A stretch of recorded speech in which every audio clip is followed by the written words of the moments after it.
A few years back, I designed necklaces for one of my favorite bands named The Gazette. Not only that, I handed them to them in person. Curious to see how I did it? In this video, I tell you the process of how this came to be, and I'll show you the process that went into making these necklaces. So let's start at the beginning. In early 2019, I had the opportunity to see The Gazette live in Germany. Naturally, I bought a VIP ticket for a meet and greet with the band, for who doesn't want to meet one of their biggest inspirations? I heard of fans giving them things like stuffed animals, football shirts, and other kinds of nonsense. But that had me thinking, maybe I could give these guys something that would blow their minds. Something so profoundly better than what they've ever received from a fan. And who knows what can lead from that. If you didn't know, I like to dream big. So then came the question, what will it look like? What can I make that I can present with a sense of pride and fulfillment? I wanted it to be something personal to me, and I came up with the design rather fast. I was going to use my band's logo as the hanger for the necklace. Music has always been a very big part of my life, and through my band I can express my musicality best. But using my band's logo was going to be a tricky thing, considering the small and thin parts it's made up of.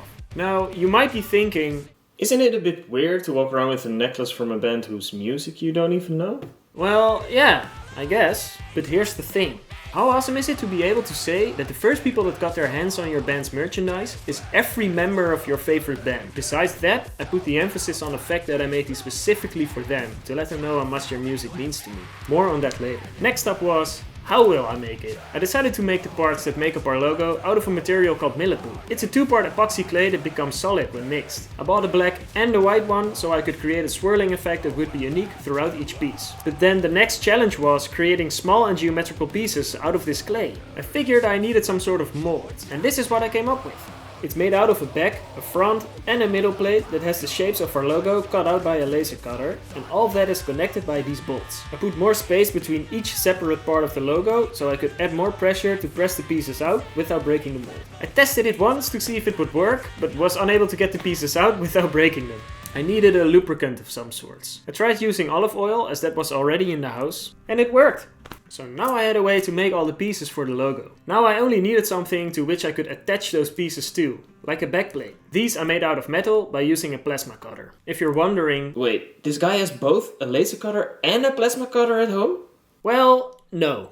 I had access to these facilities at my school in Utrecht while I was still studying product design. Moving on, I filed and sanded the edges and spray painted them black. I then used super glue to fix the parts to the metal, but it didn't really feel like enough. So to make sure that all the pieces would forever be fixed to the backplate, I added clear epoxy resin between all the parts. I then sprayed on a few layers of clear protection to give them some shine, and with that, the hangers were done. By attaching them to a fake black leather cord, the necklaces were complete. While I was working on these necklaces, I was also working on a different project, doing research on and making different kind of guitar picks. Thus, I decided to make custom guitar picks for the two guitar players and the bass player of the band, using the classic combination of wood and epoxy resin, shown here in different stages of the process. More about this project in my next video, so subscribe if you don't want to miss it. And that brings us to the final chapter, the packaging and storage. I couldn't just give these guys necklaces without some nice packaging, especially since these guys are Japanese, with packaging being a big thing in Japan. With triangular hangers, you need triangular packaging.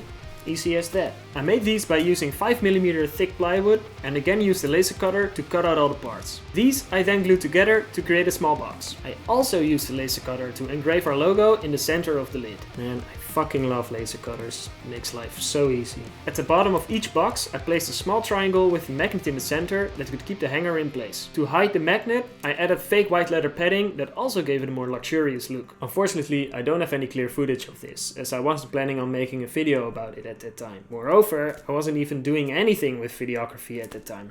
I sanded the boxes down till every edge and surface was smooth. I carved out slots for red rubber bands to keep the lid fixed to the bottom part of the box. I coated the boxes with primer before adding the final layer, black on the outside and white on the inside. And with that, the packaging was done as well. But there was still something missing. I knew the meet and greet would be quick with no time to actually talk to the members themselves, but there were still some things that I wanted to say to them. Because my Japanese isn't so advanced, I asked my contact Kinoshita-san at the Kyoto Seiki University to help me translate a small text. Fun fact, at the time when I bought the ticket, I was actually living in Kyoto and doing a semester there in product design. Hence the connection with Kinoshita-san. I bought a beautiful sheet of black cardboard, you'll never guess it. Use the laser cutter again.